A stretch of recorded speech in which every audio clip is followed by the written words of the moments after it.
नमस्कार दर्शकों, मदन तिवारी अपना नरसिंहपुर में एक बार फिर आपका स्वागत है। और आज हमारे बीच में एक बहुचर्चित चेहरा है।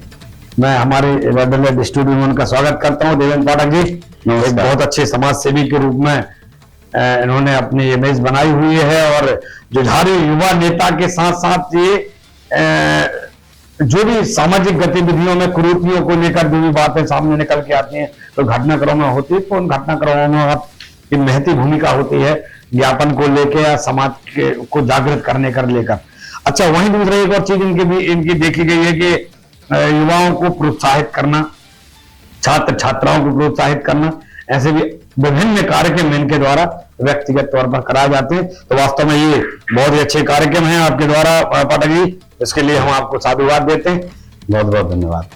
तो एक नई सोच, नई विचारधारा के साथ आप समाज के बीच में हैं और बहुत कम लोग ऐसे अनूठे मिजाज वाले नजर आते हैं जो समाज के हितों के लिए सामने खड़े होते हैं और अग्रसर होकर कुछ ना कुछ करने की हौसला बुलंदी करते हुए युवाओं को तैयार करते हैं। तो ये सब खूबियां आप में हमने पाई हैं और आज हमने इसलिए रेड अलर्ट पर इनको बुलाकर रेड अलर्ट के इस मंच से हम आपसे रूबरू करा रहे हैं कि और वो अपनी जो भी अभिव्यक्तियां हैं उनकी जो भी वो कहना चाहते हैं आपके बीच में आज वो अपनी बात रखेंगे। तो पाठक जी कुछ सवाल हमारे भी होंगे, कुछ जनता के भी सवाल हैं जो लगातार लोग आपसे चाहते हैं। तो अभी यदि हम बड़ी बात करते हैं, बड़े रूप में बात करते हैं तो आज की डेट के लिए बात करते हैं। आज ज्ञापन भी सौंपा गया कलेक्टेड में आपके द्वारा सौंपा गया है। एक 16 वर्षीय बच्ची जो है वो कहीं ना कहीं उसके साथ बेरहमी से उसकी हत्या कर दी जाती है और उसी तारतम्य में आपने एकत्रित होकर आज ज्ञापन दिया। तो क्या था वो ज्ञापन और उस ज्ञापन में क्या है आपकी मंशा? सबसे पहले तो तिवारी जी आपका बहुत बहुत धन्यवाद जो कि आपने रेड अलर्ट के माध्यम से मुझे तीसरी बार अलर्ट होने का अवसर दिया है और आप बड़े अच्छे मुद्दों को लेकर आने वाले लोगों को आप अवसर देते हैं, इसके लिए आपका बहुत बहुत धन्यवाद है। और जैसा कि आपने कहा, आज का जो ज्ञापन था, दिल्ली में एक घटना हुई, 16 साल की एक बिटिया को एक दरिंदे ने चाकू मार करके जहां से लोग निकल रहे हैं, लोगों की अवेयरनेस पर यह जागृति लाने का भी काम था हमारा। और उस बिटिया की जो हत्या हुई है उस पर हमारे मन में आक्रोश था।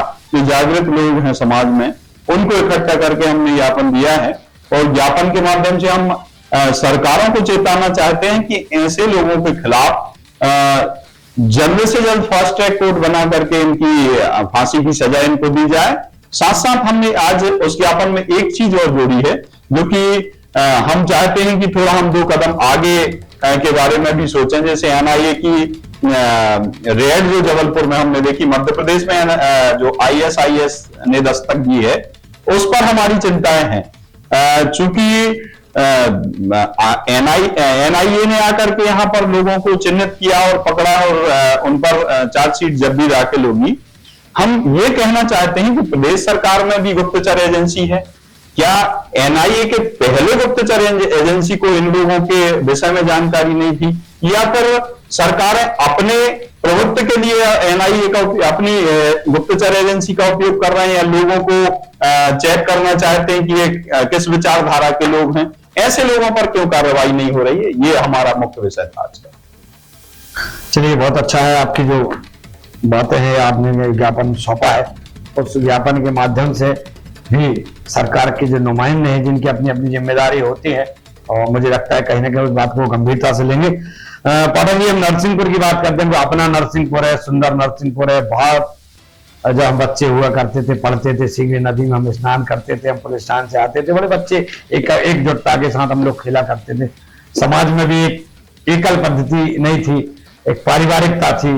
मोहल्ले में, कॉलोनियों में, घर में बड़ा अच्छा माहौल हुआ करता था। और आज देखा जा रहा है कि एकल पद्धति जो है, परिवार में 4 भाई हैं, 3 भाई हैं, तो अलग अलग उनके रास्ते हैं, अलग अलग चल रहे हैं। बंटवारे तो पीढ़ियों से होते चले आ रहे हैं, हम देख रहे हैं, लेकिन कभी ऐसा बहुत कम नजारे मिले हैं कि एकल पद्धति के माध्यम से काम हो। मतलब भाई भाई का बैरी वाली स्थितियां आज तक अपन ने ऐसी नहीं देखी थी, लेकिन अब ये परंपरा भी कहीं ना कहीं शुरू हो गई। किस रूप में इसको देखते हो? क्या यही जैसे 16 वर्षीय साक्षी के साथ जो घटना घटी, या अन्य घटना नरसिंहपुर जिले में हुई या अन्य राज्यों में हुई, तो क्या इसी का परिणाम है जो परिवार में और समाज में आसपास रहने वाले लोगों में जो दूरियां बढ़ी हैं? क्या मानते हो ये वजह हो सकती है? देखिए, बड़ा अच्छा विषय आपने रखा है कि परिवार जो हमारे होते थे, हमारा प्रदेश हो, देश हो, हमारी संस्कृति वसुधैव कुटुंबकम की रही है।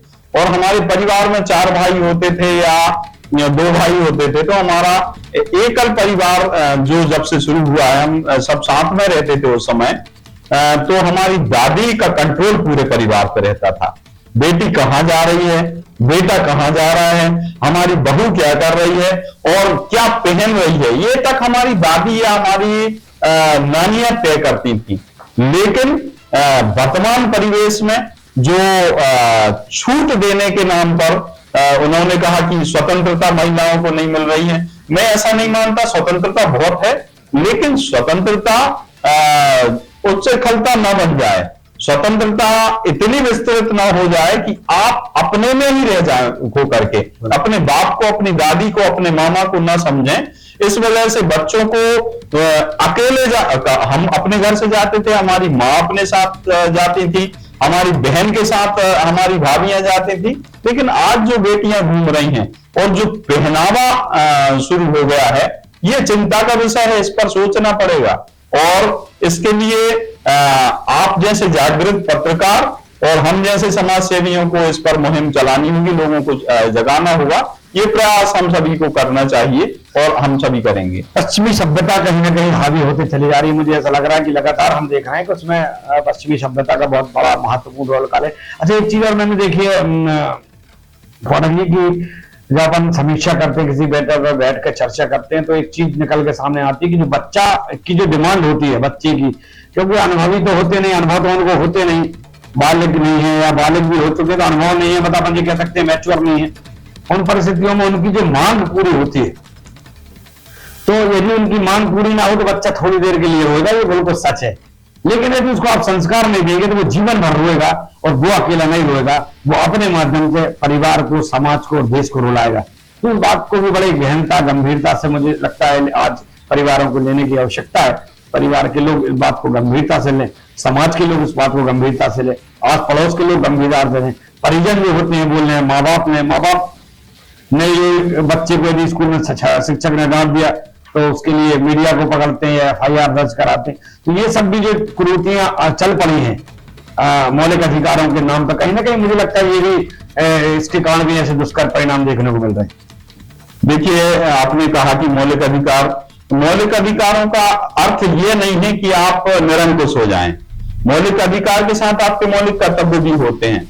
मुझे बच्चों के विषय में एक मेरे अजीज हैं आदरणीय आशुतोष राणा जी की पंक्तियां याद आती हैं कि बच्चों की जरूरतें पूरी करना हमारा कर्तव्य है, लेकिन बच्चों के शौक पूरे करना, जब बच्चे अपने पैर पर खड़े हो जाते हैं तो वो अपने शौक पूरे करें। तो बच्चों की जरूरतें पूरी करना माँ बाप का हमेशा कर्तव्य होता है, और बच्चों को सही दिशा दिखाना भी माँ बाप का कर्तव्य होता है।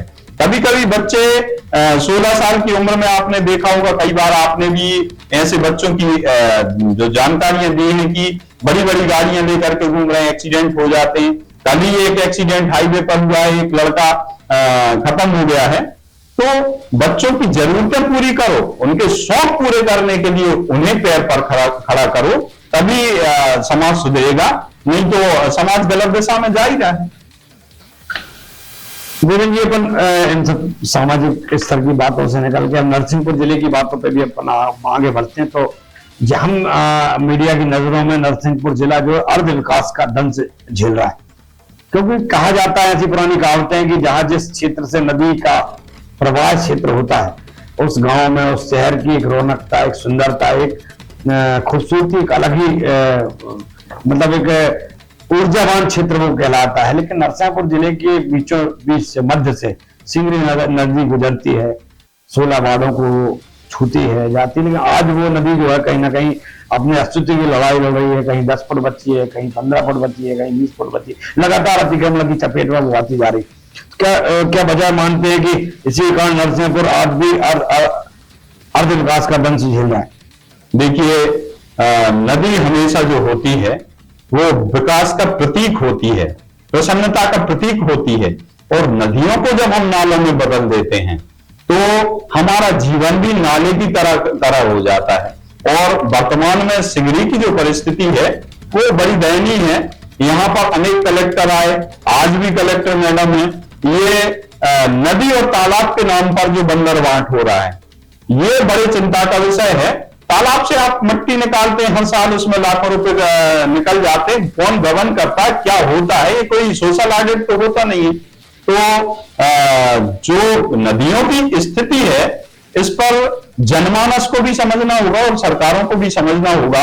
आप जब उसके कैचमेंट एरिया में अतिक्रमण करते जाएंगे, जब नदी में गाद जमा होती जाएगी, जब वहां के पेड़ नष्ट हो जाएंगे, जब वहां के जनप्रतिनिधि कोई उस पर प्रतिक्रिया नहीं देंगे, सोचने का विषय तो छोड़िए, उस पर बोलने को तैयार नहीं होंगे। आप उनका इंटरव्यू लेने जाएंगे तो वो नदी के विषय में कुछ ना जानते हैं न वो कुछ कहना चाहते हैं। तो नदी को समाप्त करना और उसके बाद नरसिंहपुर को विकसित कहना, ये बात हजम नहीं हो सकती। तो अविकसित जो आपने शब्द, अर्ध विकसित आपने जो शब्द का उपयोग किया है, अर्ध विकसित तो छोड़िए, यदि नदी की ऐसी परिस्थिति या शहर की ऐसी परिस्थिति, जो रोडों के निर्माण को आप देखिए, अभी वर्तमान में एक निर्माण चल रहा है, आप देखेंगे हमारे हाउसिंग बोर्ड कॉलोनी तरफ यदि आपका जाना हो तो सीमेंटेड रोड के ऊपर से सीधे सीधे डामरीकरण हो रहा है। ये हंसी के पात्र बन रहे हैं वो लोग जो निर्माण करा रहे हैं और जो टेंडर लगा रहे हैं। सोचिए, आप एनआईटी जब लगाते हैं आप तो वहां पर इंजीनियर जाते हैं तो पूरा सर्वे करते हैं कि यहाँ पर सॉइल कितनी है, हार्ड सॉइल कितनी है और यहाँ पर कितना आपको कॉम्पैक्शन करना पड़ेगा। कॉम्पैक्शन के बाद यहाँ पर आप मुरम करेंगे, उसके बाद आप डामरीकरण करेंगे। सीधा सीधा आपने सीमेंटेड टूटी हुई सड़क के ऊपर दामन कर दिया और बीटी कर दिया। तो ये हमारे नरसिंहपुर का विकास किस तरफ जा रहा है? विकास पागल तो नहीं हो गया? मुझे लगता है विकास पागल हो गया है। तो ये कहना कहीं ना कहीं मुझे लगता है अतिशयोक्ति नहीं होगी कि अर्ध विकास का दंश नरसिंहपुर झेल रहा है। आपको बता दूं, शायद आपको जानकारी भी होगी बालक जी, कि नरसिंहपुर में जैसे नरसिंह मंदिर के पीछे जो नरसिंह तालाब है, विगत कई वर्षों से नगर पालिका उस पर काम करते चली आ रही है। लाखों रुपए उस पर निकलता है, डीपीआर बन रही है। अभी नई बात है कि 1 करोड़ 48 लाख की शायद डीपीआर की जानकारी लग रही है। और इन सब कार्यों में सिर्फ होता क्या है, तालाब की खुदाई होती है, जहां से नर्मदा जी का जल आया उसमें जल भर दिया और अपने फुहारे लगा दिए और पब्लिक को अपना क्या इससे क्या साबित हो रहा है कि लगातार वर्षों से, ये कहा जाए लगातार वर्षों से नरसिंह तालाब के नाम पे भ्रष्टाचार और बंदरबांट का खेल बिल्कुल बहुत बड़े रूप में जारी है। कितना उचित मानते हैं कि आप जिम्मेदार नागरिक हो, समाज सेवी हो, युवा नेता हो, कितना उचित इसको आप मानते हैं? देखिए, इसको उचित इसलिए नहीं कहा जा सकता तिवारी जी, क्योंकि तालाब में जब खुदाई होती है तो केवल और केवल मिट्टी की आप खुदाई कर रहे हैं। मिट्टी की खुदाई का प्रमाण क्या है? आपने क्या उसका कोई सर्वे किया है कि कितने घन मीटर आप मिट्टी निकाल रहे हैं और कितने घन मीटर मिट्टी आपने पिछले साल निकाली थी? कोई आपके पास सर्वे है क्या? ऐसा कोई प्रमाण आपके पास नहीं है। तो आप मिट्टी वहां से दूसरी जगह निकाल रहे हैं और उसमें पानी डाल रहे हैं, फुहारा लगा रहे हैं, तो उसका मूल्यांकन कैसे करते हैं आप? यदि आपने वहां से 1000 घन मीटर मिट्टी निकालनी है और आपने 500 मीटर घन मिट्टी निकाल दी तो आम व्यक्ति तो कुछ जानता नहीं है, दूसरे विभागों को कोई मतलब नहीं है। एक विभाग है नगर पालिका के माध्यम से कलेक्टर साहब हर बार फोकस उनका एक ही होता है, नरसिंह तालाब। अच्छी बात है, तालाब का जीर्णोद्धार होना चाहिए, लेकिन तालाब के जीर्णोद्धार के आड़ में कहीं लोग अपना जीर्णोद्धार तो नहीं कर रहे हैं। और इसके साथ साथ अधिकारियों के साथ साथ तो मैं वहां भी प्रश्न चिन्ह खड़ा करना चाहूंगा। यहाँ के जो जनप्रतिनिधि हैं उनका मौन समझ से परे है।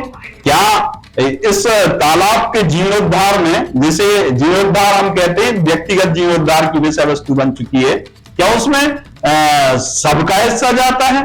और सबका हिस्सा नहीं जाता तो ये बोलते क्यों नहीं है? ये क्वेश्चन मार्क लगता है। बिल्कुल सही है। कहीं ना कहीं जिम्मेदार जो है, जिन्हें जनता चुनकर भेज रही है, जनप्रतिनिधि है हमारे, उनका मौन रहना वास्तव में ये बड़ी बात है। लगातार मीडिया इस बात को लेकर बार बार समाज के बीच में और अपने जिन अखबारों और समाचार पत्रों के माध्यम से अपने नैतिक और मौलिक अधिकारों के माध्यम से भी आम जनता के बीच में अभिव्यक्ति की आजादी को मद्देनजर रखते हुए भी लोग अपनी जिम्मेदारियों का निर्वहन कर रहे हैं, लेकिन वजह समझ में नहीं आती कि आखिर जिम्मेदार इस बात को लेकर मौन क्यों है। चलिए आगे बढ़ते हैं। पाठक जी, तो एक समाज सेवी के रूप में अच्छे कार्य आपके यहाँ पर लगातार देखे जा रहे हैं, सक्रिय भूमिका भी आपकी रहती है, तो आपको नरसिंहपुर जिले में मुख्य रूप से कौन कौन सी समस्याएं नजर आती हैं जिन पर कि जिम्मेदारों को अपनी जिम्मेदारी निभाना चाहिए, प्रशासन को भी अपनी जिम्मेदारी निभाना चाहिए और युवाओं को भी अपनी महत्वपूर्ण भूमिका जो है उसका योगदान जिले के विकास के लिए देना चाहिए? देखिए, मुख्य रूप से जिले में जो आवश्यकताएं होती हैं, जिले में नहीं पूरे भारत में भी वही आवश्यकताएं होती हैं कि आप स्वास्थ्य, शिक्षा और न्याय, ये तीन चीजें बहुत महत्वपूर्ण होती हैं, जिनमें से स्वास्थ्य तो पूरा बिक चुका है। मैं आपको बताऊं, आपने पिछले साल अगस्त के टाइम पर चलाया था, चौकसी हॉस्पिटल के बारे में चलाया था और जिला अस्पताल के बारे में भी आप कई बार लोगों को जागृत करते हैं कि कितना भ्रष्टाचार है। तो स्वास्थ्य तो ये समझ लीजिए कि गिरवी रख गया है। शासकीय अस्पतालों में केवल खाना पूर्ति हो रही, वहां पर डॉक्टर नहीं होते, और सरकारी अस्पताल में नौकरी करते हुए डॉक्टरों ने अपने 4-4 मंजिला अस्पताल खड़े कर लिए हैं। वहां पर 50 लोगों को वो एक साथ स्वास्थ्य सेवाएं देते हैं पैसा लेकर के, लेकिन यदि सरकारी अस्पताल में वही व्यक्ति रहते हैं तो 25 लोगों को पूरे स्टाफ सेवाएं नहीं दे पाता ठीक से जैसी मिलनी चाहिए। वहां 150 लोग पड़े होते हैं, लेकिन कराह रहे होते हैं, परेशानियों में होते हैं। आप अस्पतालों में निजीकरण जो अस्पतालों का हुआ है, उसमें सीजर का एक विषय हमारी आपके द्वारा आपसे एक बार चर्चा हुई कि सीजर जो हो रहा है, 95% महिलाओं का सीजर हो रहा है। हम और आप कब सीजर से पैदा हुए? हमारी आपकी माताएं क्यों सुरक्षित स्वस्थ हैं? आज की जो माताएं हैं उनके पेट क्यों काटे जा रहे हैं? ये बहुत बड़ा विषय है और निजीकरण बहुत बड़ा विषय है। अस्पतालों के ठीक से जो बिल्डिंगें खड़ी होती 3-3, 4-4 मंजिला, उनके नगर पालिका से अनुमति नहीं होती, टीएनपी से, सीपी से अनुमति नहीं होती। अनुमतियों की तो छोड़िए, निर्माण कैसा होना चाहिए, कब दुर्घटना हो जाए, इस पर भी कोई ध्यान नहीं दिया जाता, सीधे अपनी दुकान चालू कर ली जाती है। तो ये स्वास्थ्य का विषय हो गया। शिक्षा का विषय, आप शिक्षा में देखिए, एक छोटा सा स्कूल शुरू होता है और उसमें किताबें इतनी महंगी बेची जाती हैं, मतलब 10 गुना ज्यादा रेट पर मार्केट में जो किताब आपको 2 रुपए में मिलेगी वो 10 में मिलेगी। वहां पर बच्चों को लूटा जाता है। कोई जनप्रतिनिधि इस पर नहीं बोलता, कोई जनप्रतिनिधि बात करने के लिए तैयार नहीं है कि नरसिंहपुर में, हम नरसिंहपुर की बात करते हैं, हम प्रदेश भर की बात नहीं कर सकते। तो नरसिंहपुर में जितना शिक्षा और स्वास्थ्य में लूटा जा रहा है, शिक्षा में अभिभावक को यह समझ लीजिए कि बच्चे को किडनैप करके इतना पैसा लोग नहीं लेंगे, जीवन भर उससे पैसा लिया जाता है और उसके बच्चे के खिलाफ उनसे उल्टा शिकायत की जाती, जबकि जिम्मेदारी उनकी होती है। तो शिक्षा और स्वास्थ्य हो गया। इसके बाद आता है रोजगार।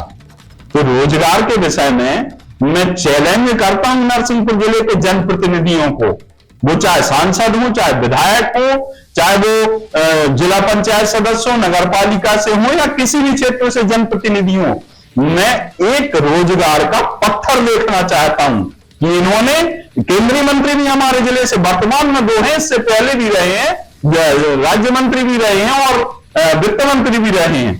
तो मैं ये पूछना चाहता हूं, हो सकता है नेताओं को मेरी बात बुरी लगे, हो सकता है वो मुझ पर हमला करवा दे, तो मैं इसके लिए तैयार हूं। जीवन जितना ईश्वर ने दिया है उतना जी करके मैं खुश होकर के चला जाना चाहता हूं, लेकिन गरीबों की बात करना चाहता हूं कि रोजगार के लिए आपने एक फैक्ट्री लगाई है क्या, एक उद्योग लगाया है क्या, क्या व्यापार स्थापित किए हैं क्या आपने? एक शुगर मिल, सरकारी शुगर मिल नहीं बना, 5 शुगर मिल लूट रही हैं।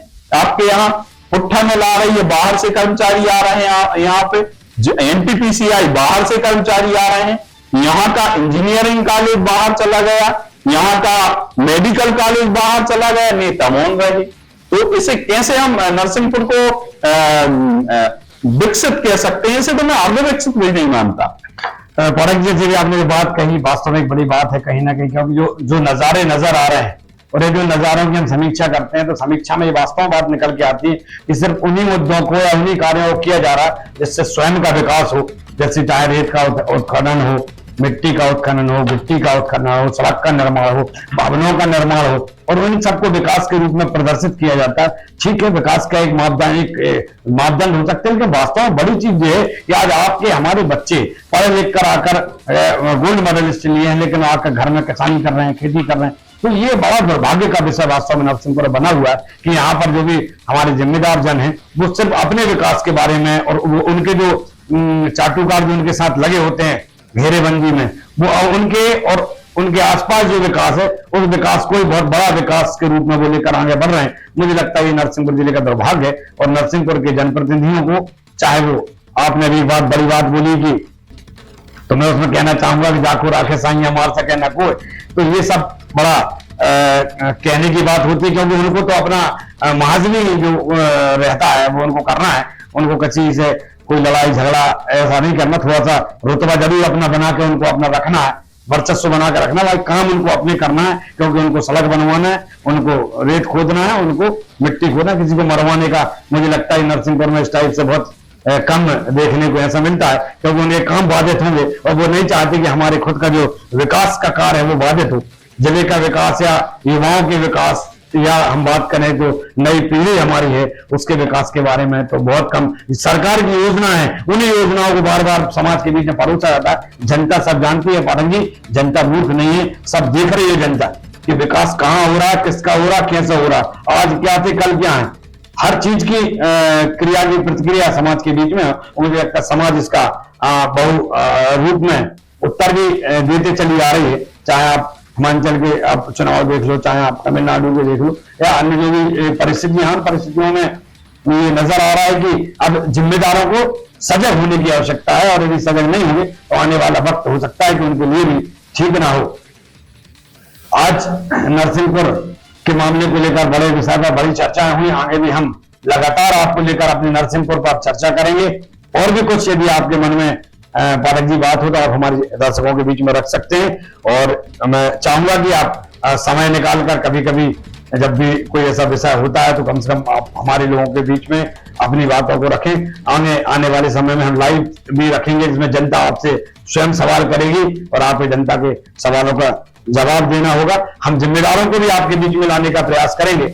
हमारा जो नैतिक दायित्व है, हमारा जो नैतिक कर्म है, क्योंकि कर्म ही पूजा कहा जाता है, और पत्रकारिता सेवा जो है उसमें हमारा काम निष्पक्षता के साथ समाज के पीड़ित वर्ग के साथ खड़े होकर उसको न्याय दिलाना है, जो हम बखूबी करने का प्रयास करते हैं। इसमें आरोप प्रत्यारोप बहुत लगते हैं देवेन जी, तो हम उनको स्वीकार करते हैं। शंकर जी ने भी जहर पिया था, हम भी पीते चल रहे हैं, आगे बढ़ेंगे, दिक्कत कुछ नहीं है, क्योंकि समाज के हर वर्ग के लोगों को जब हम जहां जिसको टोटियां लेंगे तो तकलीफ तो होगी, क्योंकि हम 99 खबर है कि हम सामान्य चला रहे हैं, यदि हम विपक्ष में जाते हैं तो वही आदमी हम पत्रकारों का दुश्मन हो जाता है। तो मीडिया के लोगों के ऊपर जो आक्षेप लगाए जाते हैं, आरोप लगाए जाते हैं, उनके ऊपर बदनामी के बड़े बहुत सारे, तो ये मैं समाज के लोगों को जरूर बोलना चाह रहा हूं कि यदि वास्तव में मीडिया सजग सक्रिय नहीं होगा तो आने वाला वक्त जो है कहीं ना कहीं आप सबके लिए, हम सबके लिए बड़ा दुष्कर होगा। हम अपनी अपनी नजरों से मीडिया को रूप दे सकते हैं, लेकिन हमें लगता है कि हमें पत्रकारों का सहयोग करना चाहिए, उन्हें आगे लाकर, क्योंकि वो एक ऐसा जुनूनी लोग होते हैं जो टकराने से डरते नहीं है कि सामने कौन है, कितना वो अच्छे संबंध हो, लेकिन जब पत्रकार टेबल पर बैठता है तो वो अपनी जब कलम चलाता है तो उसकी कलम झुक के जरूर चलती है, लेकिन जब वो उसका परिणति रूप समाज के बीच में लाती है तो वो सिर्फ समाज हित में नजर आती है। तो हम आपसे बार बार निवेदन करेंगे कि समाज हित में आप भी लगे रहिए, हम भी आपके साथ हैं सदैव। मीडिया जगत के हम सब पत्रकार साथी जो जुनूनी पत्रकारिता के साथ मैदान में है, समाज के बीच में है। देखिए हर क्षेत्र में यदि हम बात करते हैं तो अच्छा बुरा होता है, क्रिया की प्रतिक्रिया भी होती है, दिन है तो रात भी है। हम कुछ लोग इसमें भी हो सकते हैं, लेकिन उनके लिए भी हम ये कहेंगे कि वो भी धीरे धीरे उनमें सुधार आएगा और वो भी समाज के प्रति जिम्मेदारी से काम करेंगे। तो आने वाले वक्त के लिए और नरसिंहपुर का जो अभी आपने बात कहा कि हम अर्थ विकास में भी नहीं गिनते नरसिंहपुर को, तो हम चाहेंगे कि आप जैसे युवा निकल कर बाहर आए, सामने आए। मुझे लगता है कि समाज के बीच में आज समाज को जागृत करने की आवश्यकता है और आवश्यकता के साथ समाज आगे बढ़ेगा तो नरसिंहपुर जिले का वास्तव में जो अर्थ विकास का दाग लगा हुआ है उसको भी हम और आप मिलकर मिटा सकेंगे। आपने बहुत समय दिया रेड अलर्ट पर, इसके लिए बहुत बहुत धन्यवाद। नमस्कार, बहुत बहुत धन्यवाद।